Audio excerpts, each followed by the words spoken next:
결혼하자마자 10월드 탈출해버렸습니다.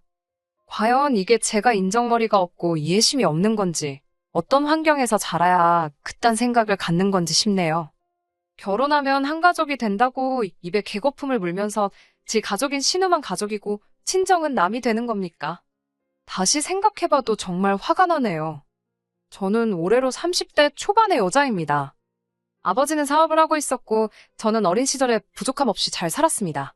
그런데 IMF가 시작되면서 잘 나가던 아버지 사업이 망해버리게 되었고 집은 빚더미에 앉게 되었습니다.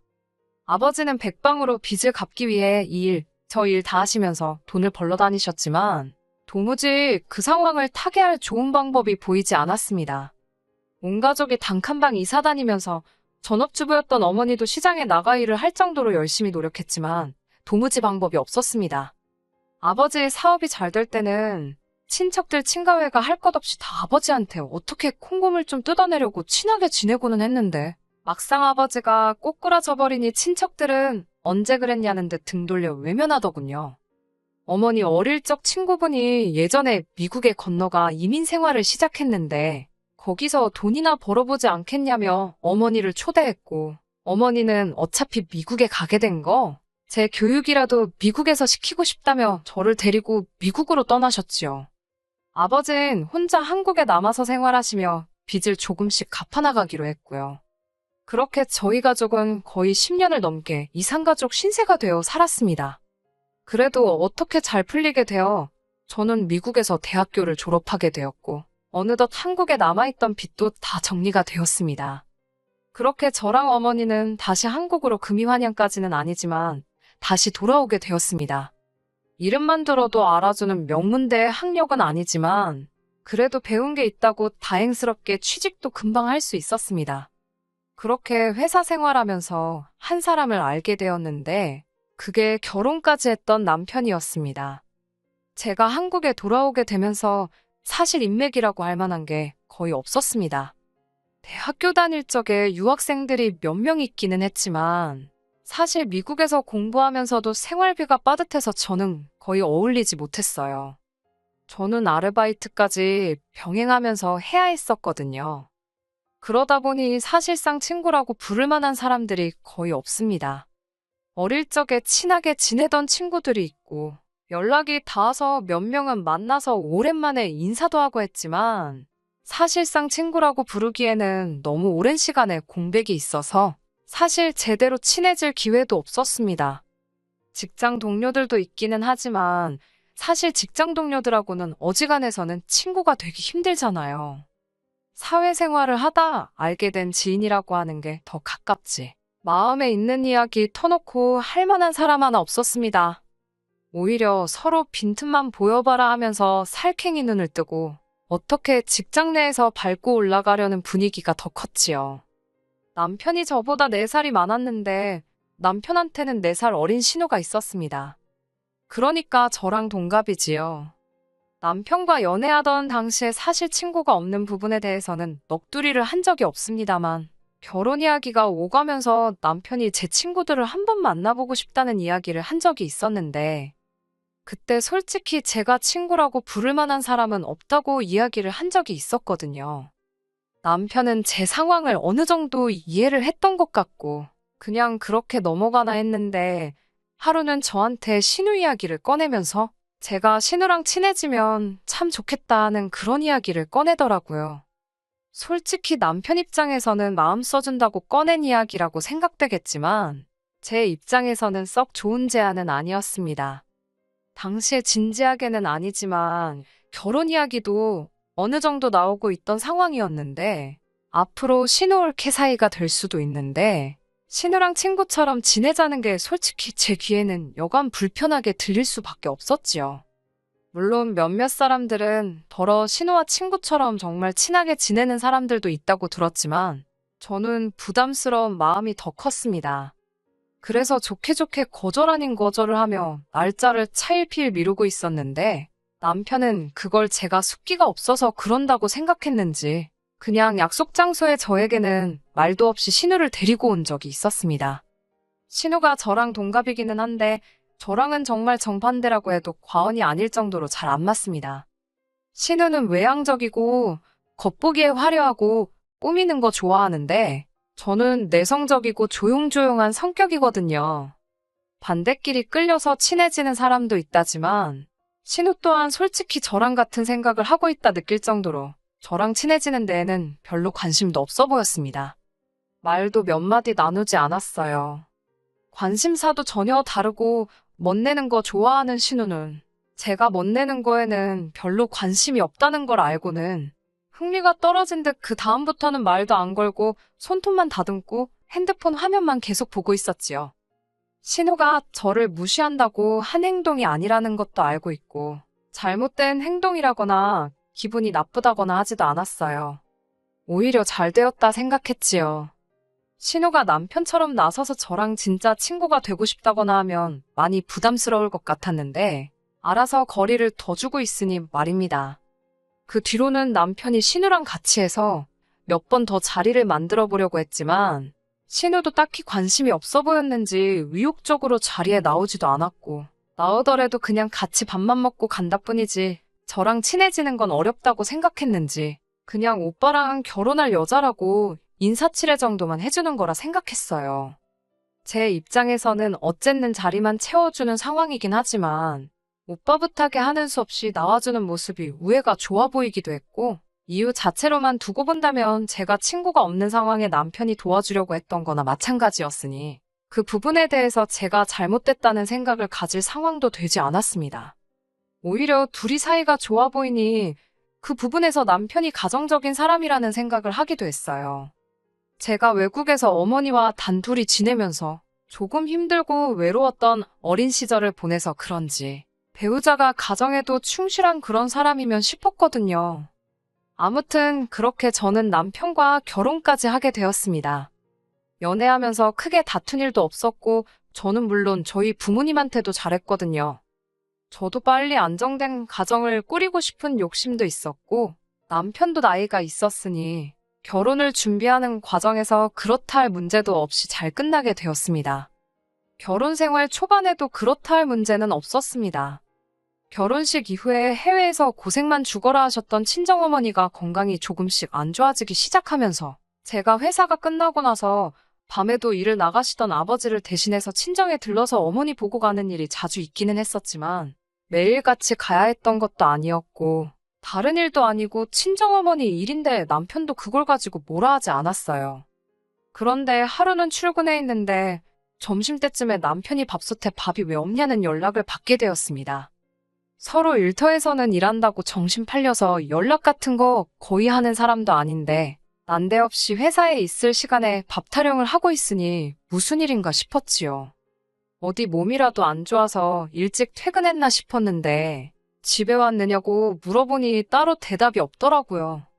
남편은 회사가 야근이 잦고 늦게 끝나는 일이 많고 저 같은 경우에는 제 시간에 퇴근하기는 했지만 어머니 간병해주느라 친정에 들렀다 오기 때문에 그때쯤에는 집에서 둘이 거의 식사를 하지 않았어요. 집에서 식사를 한다고 해도 그냥 즉석밥에 반찬 정도 꺼내 먹는다였지 밥을 솔직히 미리 해놓을 이유도 없었습니다. 밥솥에 밥이 오래돼봐야 마르기나 하고 누린내가 나서 버리기만 하지 솔직히 낭비나 마찬가지였으니까요. 이유가 뭔가 싶었습니다만 대답이 없길래 난데없이 점심밥 타령을 하는가 싶었습니다. 그날은 퇴근을 하고 친정아버지가 일찍 들어오시게 되면서 어머니 보러 갈 필요가 없어 마침 그냥 퇴근을 하게 되었지요. 그런데 집에 도착하니 부엌이 난장판이 되어 있더라고요. 라면을 끓여 먹은 게 그대로 어질러져 있고 설거지는 물론이고 물에 담궈져 있지도 않았어요. 소파도 난장판이 되어 있었고요. 그때까지만 해도 남편이 점심시간에 집에 들러서 밥을 먹고 간 건가 했지요. 그러면 앞솥에 밥이 왜 없냐고 물어봤던 게 설명이 되기도 했고 말입니다. 먹으면 먹고 가는 거지 집을 이렇게 난장판으로 만들고 갈 일인가 싶었고 일하느라 지치긴 했지만 그 정도 집안일 못할 것도 아니라서 사부작 하나씩 정리를 했습니다. 남편은 평소처럼 밤 9시가 돼서 퇴근을 해서 집에 오더라고요. 그러더니 남편은 다짜고짜 앞으로는 밥솥에 밥이 비게 하지 말라고 말을 하더라고요. 회사가 집에서 1시간이 넘는 거리인데 앞으로 집에 와서 점심을 먹을 것도 아니고, 앞으로 야근 없이 저녁에 일찍 퇴근할 것도 아닌데, 밥솥에 밥이 왜 필요하냐고 물었지요. 그랬더니 남편이 저한테는 상의도 없이 혼자 결정해서는 통보하듯이 말을 하더라고요. 앞으로 신우가 점심때는 우리 집에 머물기로 했다는 겁니다. 난데없는 폭탄 선언에 그게 무슨 말이냐 물으니 신우가 직장을 구했는데 저녁에서 아침까지 일하는 직업이랍니다. 그리고 그 직장이 저희 집에서 아주 가깝다더라고요. 본가에서 신우가 직장까지 오며 가며 하면 시간 낭비도 심하니 저희 집에서 지내게 해줬다는 거예요. 신우 상황은 알겠는데 그걸 왜 나한테 한마디도 상의 없이 결정하냐 했더니 가족 일인데다가 사정이 딱한데 그걸 제 허락까지 받아야 하는 일이냐고 되묻더군요. 저는 외동이라서 우애라는 걸 모른다고 이 정도는 오빠로서 당연히 해줄 수 있는 일이랍니다. 오빠로서 해줄 수 있는 일인 건 알겠는데 내 의사는 중요하지 않느냐 물으니 자기 결정이 곧 제 결정이나 마찬가지 아니겠냐 하더군요. 부부는 일심동체라는 말도 못 들어봤냐며 오히려 큰 소리를 떵떵 치는데 어이가 없더라고요. 그러면서 저에게 말하기를 어차피 우리 출근하고 나면 빈집이 아니겠냐 하는 겁니다. 사람이 있는데 지내는 것도 아니고 집에 아무도 없는 시간에 신우가 지친 몸 이끌고 퇴근해서 푹 쉬다가 출근 전에 밥 한 끼 먹고 우리 퇴근하기 전에 신우는 다시 일하러 나가는 건데 마주칠 일도 없는데 문제될 게 있느냐고 하더군요. 자기가 신우가 이 집에서 더 편하게 지내자고 방 한 개를 따로 내주자는 것도 아니고 신우도 방 한 칸 차지해서 이 집이 내 집인 것 마냥 지내겠다는 것도 아닌데 그 정도도 이해를 못 해주느냐며 저한테 실망했다고? 아주 입에서 거품을 줄줄 흘리면서 신우 편을 드는 겁니다. 암만 신우가 집에 아무도 없는 시간에 머문다고 해도 제 물건도 있고 귀중품도 있고 한데 집안에 자유롭게 들락날락 하는 건 상상조차 가지 않고 거부감부터 들더라고요. 그러다가 문득 제가 퇴근하고 돌아왔을 때 갑자기 집이 어질러져 있고 라면 먹은 거 치워놓지도 않고 간 게 생각나서 혹시 그러면 오늘부터 신우가 머물게 된 거냐고 물었더니 그렇답니다.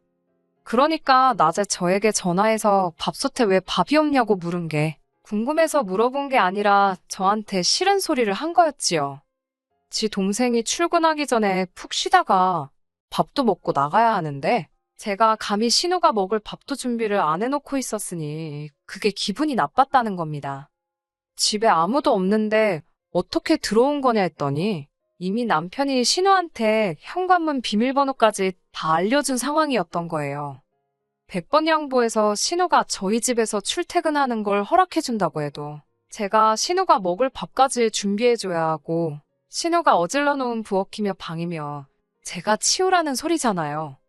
그랬더니 저보고 이기적이라면서 너무 너 혼자만 생각하는 거 아니냐고 하는 겁니다. 다른 사람도 아니고 자기 동생이 이제 가족이 된 신우가 지친 몸 이끌고 쉬다 간 흔적인데 제가 좋은 마음으로 치워줄 수 있냐고 하는데 그 시간이면 저도 일하고 퇴근한 시간인데 저는 뭐 띵가띵가 놀다가 퇴근한다고 생각하는 건지 원.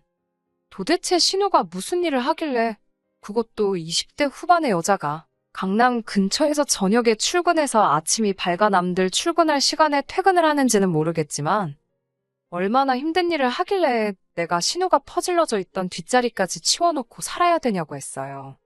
그럴 생각은 추호도 없다고 했습니다. 그리고 만에 하나 신우 밥을 당신이 챙겨주고 신우가 어질러 놓은 뒷정리도 당신이 해준다고 해도 나는 신우가 나 없는 시간에 우리 집에 머무는 거 원치 않는다고 했습니다.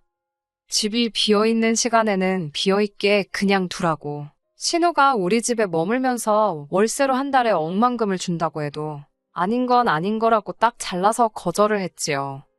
좀처럼 의견이 좁혀지지를 않으니 남편은 이제 아예 대놓고 어깃장을 부리기 시작했습니다. 한 대를 거슬러서 시어머니 이야기를 꺼내더라고요. 자기 어렸을 때는 작은아버지며 고모며 다 자기 집에 같이 살면서 시어머니가 친가 친척들 뒷바라지를 싹 다 해줬다고요. 시어머니가 아버지 형제자매들 너나 할 것 없이 뒷바라지를 해줬는데 저는 왜 못하는 거냐 한 소리 하더군요. 시대가 어느 땐데 그런 소리를 하느냐고. 씨알도 안 먹히는 소리 할 거면 그냥 들어가서 잠이나 자라고 했습니다. 자기 어머니가 했으니까 저도 당연히 해야 된다는 말도 안 되는 생각이 어디서 나왔는지 싶더라니까요. 하다 하다 안 되니 남편이 저보고 너무 배은망덕하다고까지 하더군요. 신우 때문에 제가 배은망덕 소리까지 듣게 될 줄은 상상도 못했습니다. 결혼도 반반 결혼을 했고 지금도 맞벌이를 하고 있는데 내가 도대체 무슨 은혜를 누구한테 입었길래 배은망덕하다 하는 거냐 했더니 제가 친구 없다고 질질 짤 때 신우가 발벗고 나서서 제 친구가 되어주려고 도와주려고 하지 않았느냐 하더군요. 입은 비뚤어져도 말은 바로 하라고 제가 친구가 없다고 질질 짠 적도 없을 뿐더러 신우랑 친구가 되고 싶다고 도와달라고 한 적도 없었습니다. 신우랑 친하게 지내라는 건 순전히 자기 욕심이었고 다 이러기 위해서 친구가 되라고 했던 거 아니냐 하니 아무 말도 못하더군요. 정작 친정어머니 아프신데 솔직히 남편이 가서 간병을 할 것도 아니고 그렇게 하길 바란 적도 없지만 서운한 점은 있었습니다. 좀 괜찮아지셨냐 같은 말 물어본 적 한 번도 없고 위중한 상황은 아니지만 그래도 한두 번 정도는 쉬는 날에 찾아뵐 수 있는 것 아니겠어요? 시댁에는 엄마 밥이 그립다고 밥 먹으러 가자고 그렇게 쉽게 말하면서 친정어머니 아픈 동안에는 처가에 한번 가자고 말한 적 없는 사람이 남편입니다.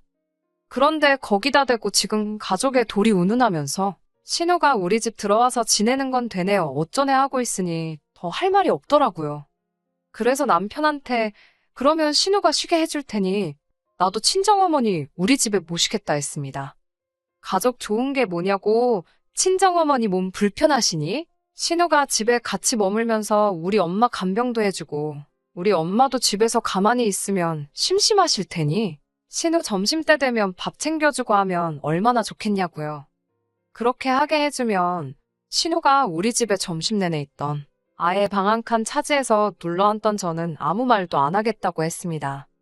그게 당신이 말하는 가족 좋은 거 아니겠냐고. 이러면 나도 불만 없고 당신도 불만 없으니 좋은 거 아니겠냐고 했지요. 그러니 저한테 네가 할 일을 왜 신우한테 시키려 하느냐 하면서 그렇게는 못하겠다 하는 겁니다. 애초에 신우 집에 들어오게 한다고 할 때부터 알아봤어요. 남편은 저랑 상의할 생각 없었고 일방적으로 통보를 했을 때부터 신우랑은 이미 같이 지내는 것 말고는 다른 걸 생각조차 해본 적 없다는 걸요. 내로남불이라고 자기 가족은 편의를 위해서 우리 집에 머무는 게 당연한 건데 내 가족은 몸이 안 좋은데도 우리 집에 머무는 건 말도 안 된다는 식으로 나오니 이걸 가지고 더 언쟁을 해야 할 필요가 있나 싶더군요. 그나마 다행스러운 게 있다면 미국에서 살면서 주변 사람들이 성격 차이로 이혼하고 갈라서는 걸 많이 봐서 저도 연애는 길게 했지만 같이 살아보기 전까진 모른다는 생각에 혼인신고를 안 했다는 거예요. 그래서 그냥 갈라서자고 했습니다. 솔직히 제가 받은 느낌은 여동생이랑은 결혼을 하면 안 되니까 여동생하고 같이 살아도 아무 말도 안 할 것 같은 사람 찾아서 가짜로 결혼한 걸로밖에 안 보인다고 말해줬어요. 안타깝다고 사촌이라도 됐으면 다른 나라 가서 결혼이라도 할 수 있을 텐데 니들은 전 세계 어디를 가도 결혼은 못할 거라고. 그러니 다음에 결혼할 사람은 신우랑 네 관계 이해해줄 수 있는 사람 찾아서 결혼하라고 했습니다. 나는 내 가족만 소중하고 배우자 가족은 거들떠도 안 보는 그런 짐승만도 못한 이중인격자하고는 인생을 같이 할 생각 없다고요. 그나마 이제서라도 도망쳐 나올 수 있었던 게 다행이라고 생각해요. 솔직히 남편이 신우와 그런 사이라고는 생각하지는 않습니다. 하지만 가족이라는 이유로 오빠라는 이유라고 해서 첫째로서의 책임감을 느끼는 것에 대해 문제는 없다고 생각하지만 그 책임감을 배우자인 저도 똑같이 감내하게 만들게 해서는 안 된다고 생각해요. 신우도 염치가 있었다면 오빠가 말도 안 되는 행동을 배려랍시고 했을 때 스스로 거절했어야 했는데 지들 어머니가 그런 삶을 살아왔다고 해서 아무 상관도 없는 제가 그걸 당연히 해야 하는 거라 여길 거라 생각한 것도 문제지요. 이제 와서 잘못된 걸 알았다 한들 무슨 소용이겠습니까? 어쨌든 저도 이제 다시 새로 시작하게 되었으니 이 결정에 후회가 없게 잘 살도록 노력해보겠습니다. 끝까지 들어주셔서 감사합니다. 오늘의 사연은 여기까지입니다. 구독과 좋아요, 알람 설정 부탁드리고 더 좋은 사연으로 다시 찾아뵙겠습니다. 감사합니다.